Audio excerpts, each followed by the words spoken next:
E aí pessoal, chegou o dia tão esperado, o dia que eu sei que você estava esperando, a análise de resultados da IRB. Então vamos lá e solta a vinheta.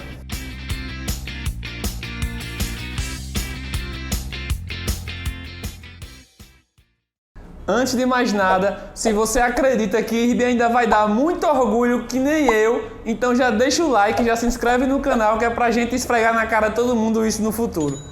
Pessoal, antes da gente começar a falar sobre os números, os resultados de IRB, é importante a gente saber em que momento a empresa está hoje. E a gente sabe que a empresa vem passando por um momento de turnaround. Ela passou por um momento muito difícil, uma crise aí por conta da sua antiga gestão, e a nova gestão vem fazendo um bom trabalho e vem recuperando a empresa ao longo do tempo. Mas claro que isso não acontece de um dia para a noite, é um processo lento e gradativo que a gente vai ver nessa análise de resultados hoje. Eu gostaria de começar mostrando a mensagem da administração, do CEO da empresa, que deixa uma mensagem para os seus acionistas muito interessante. Desde a chegada da nova gestão, em março, realizamos todos os ajustes contábeis, organizacionais e de governança com aprimoramento dos controles internos, recolocando o IRB no caminho de transparência e da eficiência. Trouxemos novos executivos e reestruturamos o Conselho de Administração, comitês de apoio.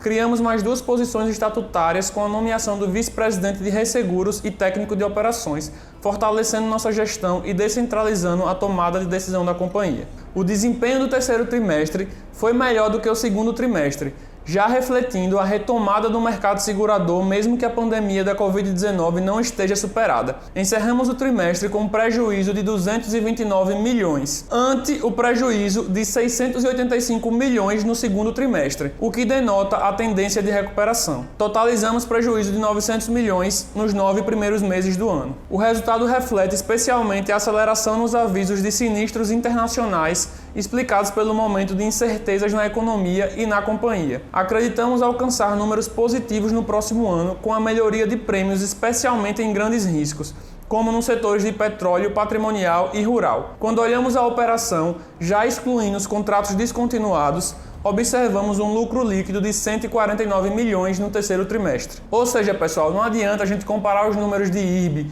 do terceiro trimestre de 2020 com o ano passado, que é o terceiro trimestre de 2019. Por quê? Porque a empresa vem passando por um turnaround. Então a gente precisa saber se ela está melhorando, se ela está na tendência de alta novamente. Então para isso a gente precisa comparar com o trimestre anterior de 2020 mesmo, o segundo trimestre de 2020 no caso. E se a gente fizer essa comparação, a gente vê que ela saiu de um prejuízo de 680 milhões para um prejuízo de 220 milhões, ou seja, o prejuízo caiu por 3 vezes, o que mostra uma tendência de recuperação. E principalmente que ela teria dado um lucro de 149 milhões se não fossem alguns contratos que já foram descontinuados, que a gente vai falar sobre isso um pouquinho mais daqui a pouco. Voltando a ler a mensagem da administração. Temos 4 grandes vantagens competitivas que asseguram resultados sustentáveis. A primeira é a grande base de dados construída ao longo de 81 anos e a participação em todos os grandes projetos de infraestrutura do Brasil nesse período, o que nos permite precificar os riscos com grande acurácia.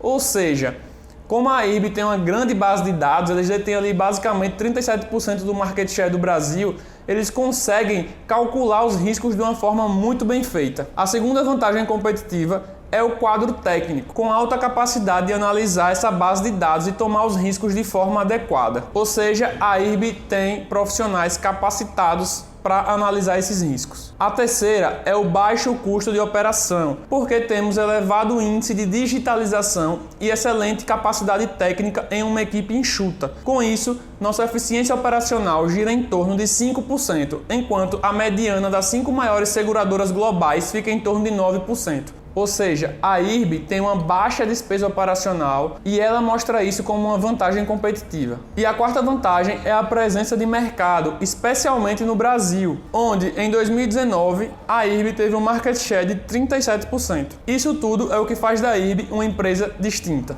Estamos recuperando os resultados dentro do cronograma previsto e com o nível de transparência com o qual nos comprometemos com o mercado financeiro e a imprensa. Linha por linha, mostramos aquilo que é negócio descontinuado e negócio continuado.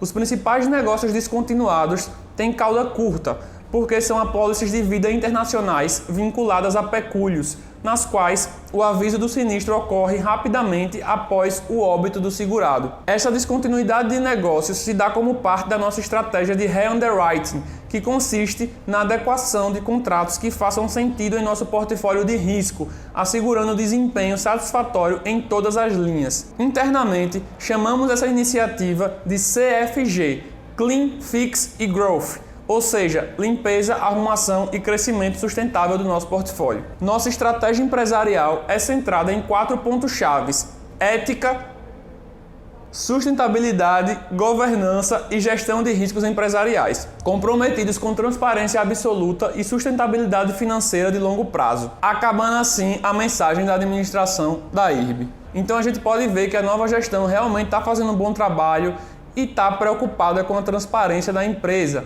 Alguns outros destaques aqui são a solvência, que após a capitalização concluída em agosto de 2020, no montante de 2,3 bilhões, a companhia terminou o terceiro trimestre de 2020 com excesso de capital regulatório de 1,5 bilhão, o que equivale a um índice de solvência regulatória de 182%. Então a empresa está ok aí com a solvência. E sobre o desenquadramento de liquidez regulatória, se a IRB fosse considerar os 597 milhões emitidos em debêntures agora em outubro e já em caixa, mais os 793 milhões em conta remunerada em dólares no exterior, utilizado para provisões de cedentes no exterior, o desenquadramento básico se reduz a apenas 580 milhões, que é bem interessante e a companhia já está conseguindo ali se enquadrar novamente na liquidez regulatória. Agora vamos para os números, que é o mais interessante. Bem, pessoal, como eu falei aqui, não adianta comparar muito os números de IRB com o trimestre do ano passado,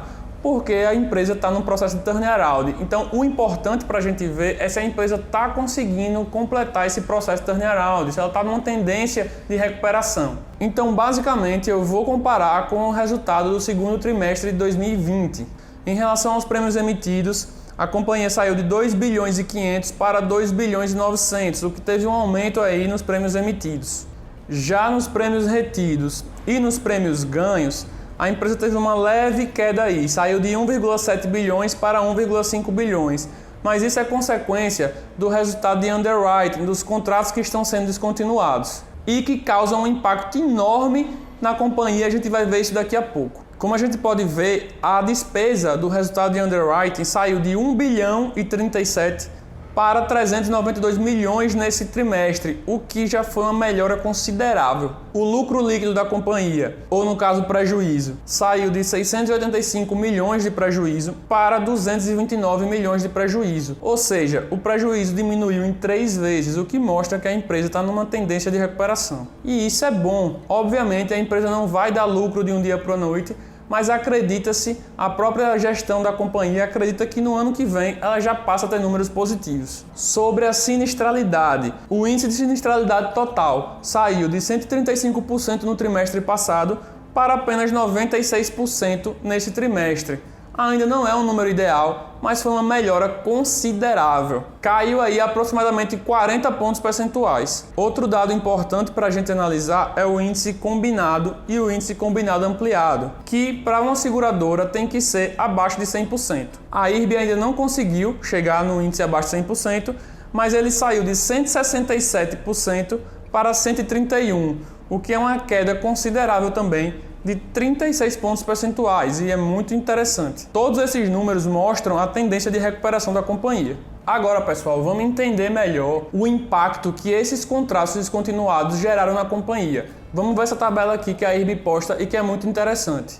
Vejam que os negócios descontinuados, eles deram um prêmio emitido de 35 milhões, comparado com os outros negócios que continuaram, que trouxeram um prêmio emitido de 2,9 bilhões. Mas se a gente for comparar os sinistros retidos dos negócios descontinuados, que foram uma receita de apenas 35 milhões, só de sinistro deu um prejuízo de 659 milhões. Ou seja, contratos que geraram uma receita de 35 milhões deram um prejuízo de 659 milhões. Esses contratos que foram descontinuados, cancelados pela companhia. Comparado com os restantes dos contratos que trouxeram uma receita de quase 3 bilhões e tiveram de sinistros retidos 828 milhões. Ou seja, os contratos descontinuados, que representam apenas 35 milhões da receita da IRB, deram quase o mesmo prejuízo, quase o mesmo sinistro retido de todos os outros contratos que deram a receita de quase 3 bilhões. Então veja como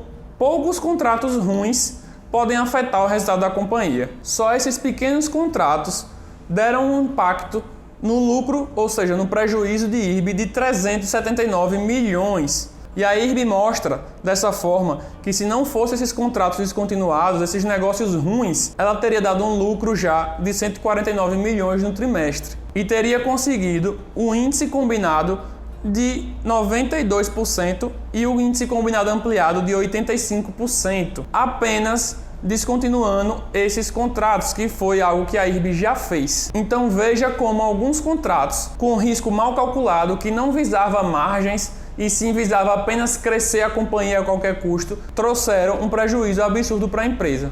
A título de comparação, comparando os prêmios emitidos com o terceiro trimestre de 2019, a IRB teve um avanço de 29,5%, ou seja, ela conseguiu aumentar os prêmios emitidos ainda de um ano para o outro, mas que, como eu falei aqui, não é uma comparação muito saudável de fazer no momento para uma empresa de turn around. É só para a gente ter uma base mesmo. E o índice de sinistralidade, que é outro ponto muito importante. A gente pode ver aí no total que ele foi de 96%, mas se não fossem os negócios descontinuados, ele teria sido de 56%. Então veja o tamanho do impacto que esses negócios descontinuados estavam trazendo para a companhia. Então, para concluir, pessoal, o resultado de IRB deu aí um prejuízo novamente de 220 milhões. É claro que nenhum acionista gosta de ver prejuízo. A gente sempre espera o lucro, a gente sempre espera um resultado melhor.